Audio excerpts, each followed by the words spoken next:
Okay, thank you. Thank you for watching, listening. We've got a great show today. I have a special guest, Mandy Holmes from sponsormyathlete.com. She's going to come on and talk about some of the cool things that she's doing with kid athletes and their parents and getting funding and support for club sports and really just kind of teaching parents how to manage that and manage the relationships and sponsorship. So that's super cool coming up. Exciting stuff if you are a LA Rams fan. Myles Garrett from the Cleveland Browns, Defensive Player of the Year last year. We are coming at this with a win win mentality. I love this. I love this for Myles Garrett. The guy was is prolific. He just was such a standout in the defensive scene for Cleveland and really just caused a ruckus in the AFC North, and now gets to finish probably his career with Matthew Stafford. As they probably, they're going to attempt to make a pretty significant deep run here. So look out, NFC West. I think the Rams saw enough of that last year, and they're going to try and come get it from Seattle.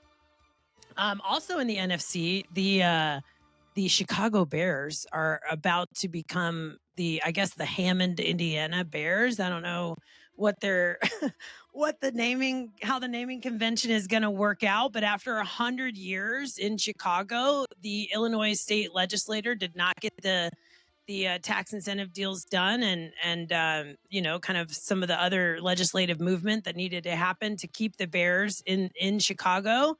I think this is huge, obviously, for Indiana, about to have 2 professional football teams, and big economic boost for Northwest Indiana, especially. Hopefully the Bears can kind of seal this whole thing up with Caleb Williams and getting something done as far as like a Super Bowl appearance and championship status as they move on into their kind of next generation. It's pretty exciting. So we'll see. I guess also in the NFC, so 3 NFC things here.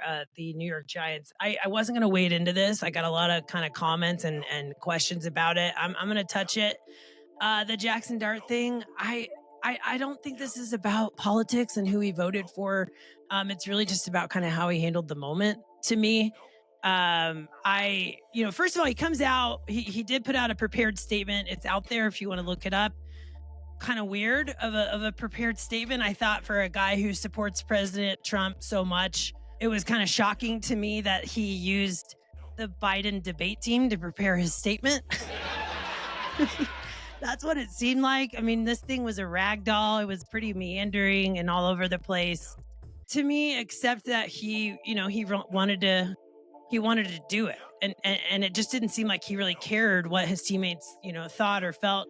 That aside, I think if you remember, when LeBron James came out and supported his preferred presidential candidate, the tone in the media market was shut up and dribble. I didn't hear a whole lot of shut up and dribble directed towards Jackson Dart. I felt like most of that was directed towards Abdul Carter, who had definitely an opinion about this and wanted to speak out, as is his right. And obviously differing political opinions there. And there's a locker room to think about in that space. I think Jackson Dart would have been really easy for him to decline this altogether and say, hey, you know what? I'm focused on football and my team. And that's kind of where I'm headed. And thank you, but no thanks, right? Instead, he went out and did it. I think he also was a little shady about what he told the Giants before he was going to go do this. It was like, I'm going to go and, have the opportunity to have a handshake with the president, quote unquote. And then it ended up,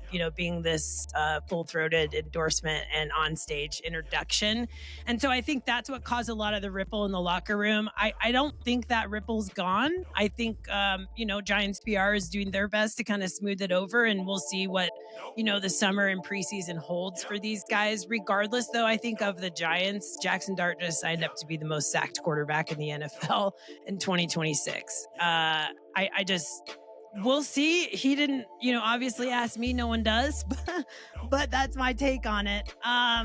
I wanna get right to Mandy Holmes and sponsormyathlete.com. I want you guys to hear from her and that interview. It's so cool what she is doing for kids and parents, especially as kids are coming up and basically needing an agent getting out of high school. So stay tuned for that piece. Okay, all right. I'm here with Mandy Holmes. Mandy is the owner, founder, creator, unicorn of Sponsor My Athlete, sponsormyathlete.com. And Mandy basically helps families, kind of realize the funding and opportunities that are out there for kids as they are coming up through sports, all the way up through high school, correct? Yep, ages 8 to 18. Yeah. So as we're looking at this landscape of professional athletes basically starting in high school and coming out of high school with agents, right? I think Sponsor My Athlete is a huge part of that impact, to those moments leading up to that, that kind of business side of athletics that these kids really haven't ever really been prepared for, right? Yeah, it really is. There's so much to learn for kiddos before they get to that point. And their parents, right? I think the parents don't realize how much is out there as far as opportunity and kind of avenues, right? And angles that they can take. So tell us about it. Tell us a little bit about your background and kind of how this started, and then, what you're up to and where you're headed. Yeah, so I am a sports mom. I have an 11-year-old who plays 3 sports: basketball, flag football, and pickleball. Oh, wow. And at one point, the monthly cost was getting upwards of $8,000 to $10,000 a month. It was insane. I was like, how is this sustainable? And you have a young boy, right? A young boy. What's his name? Jay-Z. Oh, shit. Okay. Jay-Z. John right. Zachary. It's not after the rapper. Okay. Jay-Z is ballin', basically, right? Jay-Z is ballin'. Right. Yes. And mom is not exactly ballin'. And so she's like, how do I make this work? Right. Yeah. Exactly. Yeah. Like, this is not sustainable. Okay. So I figured it out. I figured out how to get him sponsored by local businesses. We live in Arizona, and now everything is paid for. His tournaments, his gear, his clothing, his haircuts, his flights, his hotels, meals. Everything is paid for by a sponsor. So now I just teach other parents how to do this where they live. And it's so much easier than families realize. You just have to know who to ask and how to ask. And so what do you think, obviously, like, you've been through this from, Jay-Z's start in professional athletics, apparently. Not quite. What do you think are the intimidating factors, right, for parents? I mean, like, what you just said to me, I don't have kids, so I have a different. You guys are like saints to me, parents in general. Like, that you guys are doing it, it's incredible. So I don't come at it from that angle. It all looks overwhelming to me, right? But what you just said about that process, I mean, that sounds like a full-time job. So tell me how if I'm a mom of 2 girls, one plays soccer, one plays flag football, and they're serious like Jay-Z, how is it not a full-time job for me to get everything covered? When I first started, I was spending about 2 hours a day. Oh, that's not bad. And it's all about the outreach and positioning yourself, your kid, and your family as a marketing partner for companies. So it all starts with an email. So if people are scared, and that's what I find, people are scared to ask for money. It's a scary thing to do. Yep. All you have to do is send an email and get the conversation going. The worst that's going to happen is they're going to ignore your email and ghost you. Totally. No big deal. Totally. Yeah. Which happens all the time. Yeah. Happens all the time. And it's a good lesson for the kids. I have my little guy involved with all the outreach, and he sees that we get no response, or we're told no sometimes. And that's okay. That's a real life lesson. Because when we do get a yes, it's so much more rewarding. That's awesome. And now we have it down to a science that we mostly get yeses. And now we touched on this, I think, when we first talked, but I think there's a little bit of a piece to this that I love, kind of pre-pro athlete, right? Like, and that age group is getting younger and younger. The pre-pro athlete now is like 7, basically. Yeah. Yeah. But there's a part to this that how we're doing business, son. Right? Yes. And how we're Yeah. building relationships, how we're communicating. Like there's all of that stuff I think that's really good for the kid to have. The children. Yeah. But also like it kind of probably keeps him from being an asshole on the field too, right? Totally, because brands don't want to work with the kid that's cursing out the opponents or throwing a temper tantrum to their parents after a loss Mm-hmm. or throwing their equipment on the ground. Mhm. Like They that don't is wanna not work- a good look. They don't want to work with that parent either. Yeah, they don't want that family anywhere near them. And that's why it's so important to start building their brand and Now. telling their story Yeah. now in a really positive way. Yeah. Okay, so tell me, I reach out, I hit your website, and what happens next? Like how do you get touch these people and kind of extend this out, and almost like a curriculum, right? I'm assuming. Yeah, it's a 60-minute course. I walk you through exactly, and I give you the template to every email to send, every DM to send, every phone call to make, every follow up, every contract, all the different sponsorship options you can offer, how to build your kiddo's brand, how to run their Instagram for them to Wow. make brands notice them. It's really, really plug and play. You plug in your kid's name, sport. They don't have to be the best. They don't have to have crazy stats. This is all about just positioning yourself as a good member of the community. You don't have to have thousands of followers. We're not going after Nike and Right, Adidas and right. Gatorade. Right. We're right. going after people that you are already probably spending money with. Yeah. Your realtor, your hairstylist, your kid's dentist. Yeah. When they introduce your kid at the games, like, do they? Is it like brought to you by like Stan's Auto it Shop? Can be like if that's yeah. part of your. So it's like having a little social media star for their brand. Mm-hmm. Having a kid that they're supporting, kind of angling in there, I think it's probably just good for their brand as well, right? Totally. They love being seen as a supporter of kids. If you saw that car dealership having a bunch of girls do a cheerleading routine in the parking lot of that car dealership, and all the parents are sharing the content, the cheer Totally. company sharing the content, they're getting tons more views and visibility. That's so much more valuable to that car dealership. Yeah, I totally see it. Okay, let's tie this back into one of my favorite topics in general, which is women's sports. Everyone's watching women's sports. If you're not watching women's sports, you're an absolute loser, and I mean that. I feel like the options. I think when you were an aspiring athlete in, like, let's say high school, you're coming up through your ranks and you're a female, right? You could be a pro golfer. You could take a really long shot and be a super really good athlete, and you could maybe do some Olympic sports, track and stuff like that, whatever, and then or maybe go to the WNBA. Kind of those were your options as far as like for real pro. Soccer too. And so now the professional women's sports, we have women's elite rugby, lacrosse, volleyball. There's women's tackle football.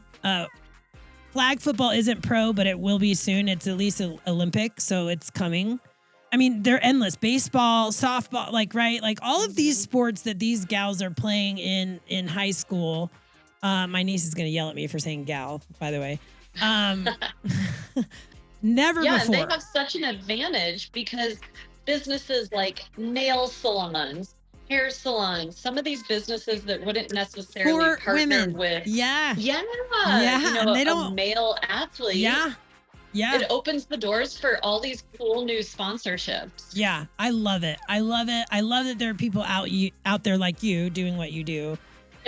Yeah, I mean, that's how it works. A lot of times I'll have teams or a group of moms buy the course together. I actually saw the women's sports bars that are, kind of franchising and becoming, there's a lot of them. I'm not going to name them because I don't want to, get my knuckles cracked. But like, I see a lot of those like watch parties, and then they're also doing like crafts. Yeah. Like, Charcuterie. yes, like at these watch Yeah. parties, it's like wine, charcuterie, and then like, the WNBA draft. Awesome. Yeah. Right? Yeah, yeah. Okay, so the journey, you were putting out like 8 to 10 grand a month. Is that what you said? Yeah. We would Shit. travel. We still do 3 weekends a month. Wow. So it adds up like crazy. Wow. Okay, and then give me a ballpark of like, if it's all sponsored, you're putting out zero now. Is that right? We have about 5,000 cash sponsorship. Okay. And then all his equipment, clothing, shoes, Nice. socks. So yeah, we come out of pocket maybe like 1,000 to 2,000 a month. Wow. Wow. That is incredible. What a change. And for some families who, there's 1,000 other places where they can put that money, and I'm sure as, your child's talent plays into that and all of that. Where do you see, from your perspective of being a mom, also a mom, like kind of around a bunch of sports moms, women's sports going in this lane, like out of high school, like into, like where do you see that elevating? Yeah, everyone's kind of positioning their kid now for college scholarships because that's ultimately the goal. College is getting more expensive. Everything's getting more expensive. So it's like, what can we do now to provide those opportunities? And if you're already working with national brands in elementary school, middle school, high school, when you get to college, it's so much easier for NIL deals to say, I've already worked with these major brands. And then when you get to college and high school, you can say, I've worked with One Stop Nutrition. That's a huge recognizable brand. And it just sets you up for more success when you're trying to get the Nike and Gatorade. Totally. It's definitely a lot more, those companies are looking at people that have the experience before anyone else, I'm sure, right? Because, there's a liability for them. They don't want to end up with like a Jackson Dart or something on their hands. You know what I mean? And girls have such an advantage right now. I feel like everyone's, look at Livy Dune and, some of these amazing college athletes that have just blown up. Yeah. And it's like, now's the time. The spotlight is on the girls. The opportunities out there for women's sports are no longer charity. No. They are good business plans. Like, it's a good idea to do a media deal with, a women's sports brand, like instead it was like, oh, well, we better give them, the ladies a couple hours. Now, if we could just get like all the generators working for the softball games and like let's not have the sprinklers come on. If we can talk to the grounds crew when the women are playing, there's some of that stuff that really kind of pisses me off because it just never would happen. Never would happen in the men's World Series, NCAA. Never. No way. Like, and then someone's going to write me and be like, oh, it happened in 1978. And, there was a huge blackout, you asshole, and you don't pay attention. Yeah. Goes to extra innings. Nobody bothers to let the grounds crew know. Sprinklers come on in the outfield. And now there's like a delay, that's mental, that's physical, that's the grass is wet. I wasn't playing in wet grass all night. And now I got the most pivotal part of this game is in wet grass. I mean, all of those. So if I were that team, right after that game, I would immediately reach out to sprinkler companies, landscapers, and do a deal with them. Boom. Create some fun content, get some money, take that, run with it. That's perfect for a sponsorship. There you go. That's why you guys need Mandy, and you need Sponsor My Athlete. SponsorMyAthlete.com, everybody. Get on it. If you have kids in sports and you want them to, continue on the trajectory of sports, and I would argue even business. Like, let's just say your kid is not aspiring to be a professional athlete. This is good practice for kids to learn kind of this side of, yes, sport, we're out here to have fun and have community and all of these things, but there's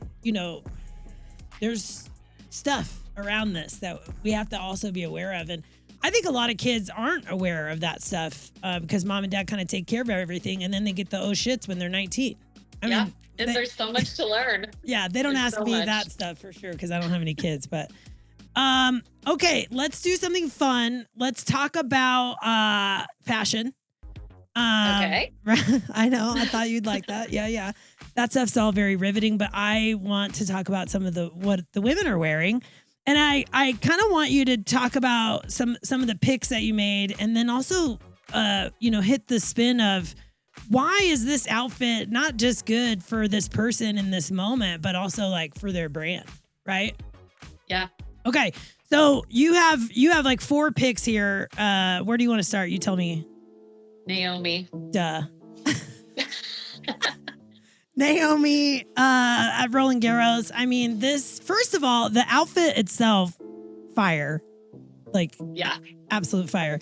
But then there's this whole like suspense moment because she's sort of like disassembled it, like as she warmed up and stuff and came out. Yeah, it's like going to the Met Gala. Oh my God. Pieces come off. There's layers. Yeah. There's sparkles. There's everything. I was like, at first I was like, oh, that's just what she's wearing out there. And then she's going to, and it was like, no, that's,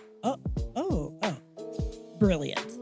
Yeah. Right. I think it's great from a branding standpoint. People anticipate, what is she going to wear? How crazy is it going to get? How many layers are there? Is there an entourage with it?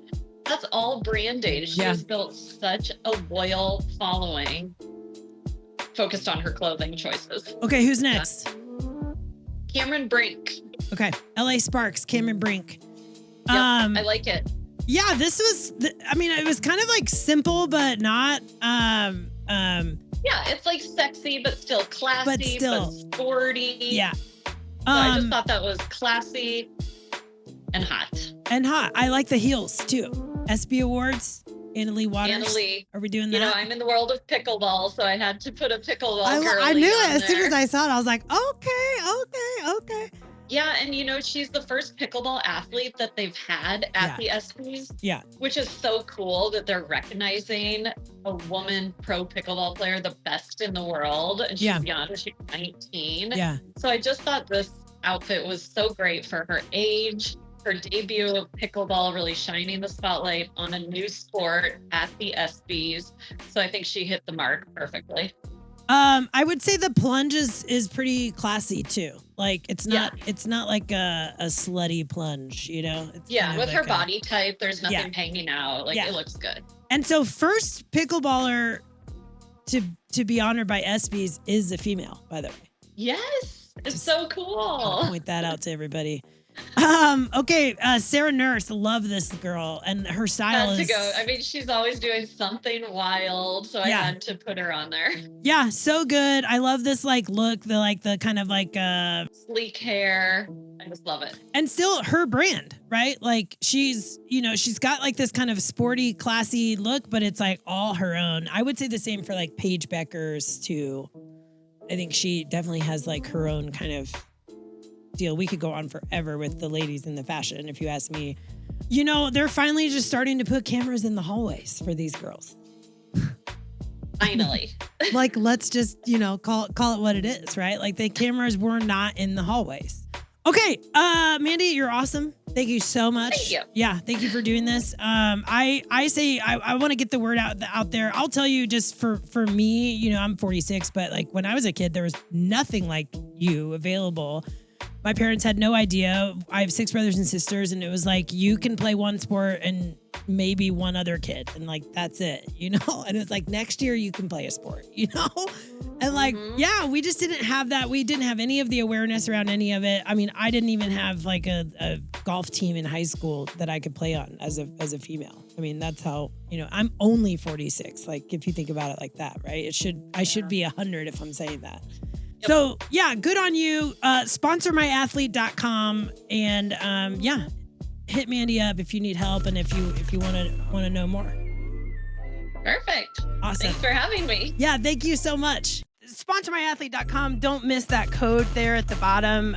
Listeners of this podcast get $100 off from Sponsor My Athlete. So like this episode, share it, follow it, all of those things. We are They Don't Ask Me _podcast on Instagram. Check us out. Stay classy out there and keep watching women's sports. We out.